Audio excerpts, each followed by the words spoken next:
Russian Foreign Minister Sergei Lavrov gave his first interview to Russian media after reports of his removal from office, where he tried to justify his fall from grace. There's a joke that goes, our conscience is clean because we rarely use it. But in this particular case, that's absolutely true.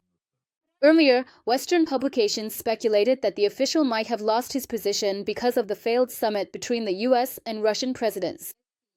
Lavrov missed a Security Council meeting and, for the first time in several years, was not appointed as the head of the Russian delegation at the G20 summit in Johannesburg. In the interview published on November 11th, Lavrov denies the information reported by the Financial Times.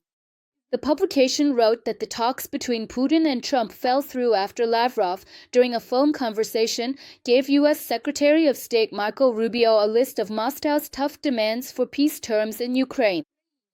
Lavrov and Rubio talked on the phone, and before that, the Russians sent a tough memorandum after receiving which, well, the Americans decided that talking to us was pointless, just pointless.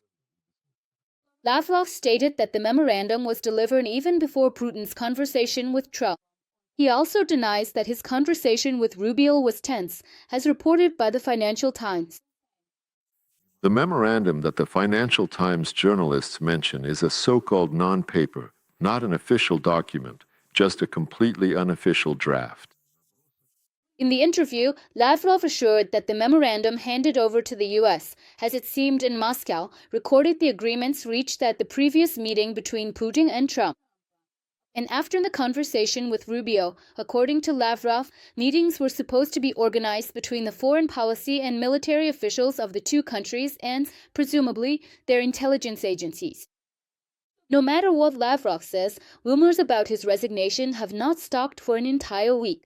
The wave of gossip is so strong that the Kremlin has had to publicly comment on the situation twice. So, on October 7th, the press secretary of dictator Vladimir Putin, Dmitry Peskov, assured journalists that Lavrov, of course, continues to serve as the Minister of Foreign Affairs and called reports of a possible resignation false. And the day before, the Kremlin spokesperson promised a media appearance by Lavrov. If they've already written about it, then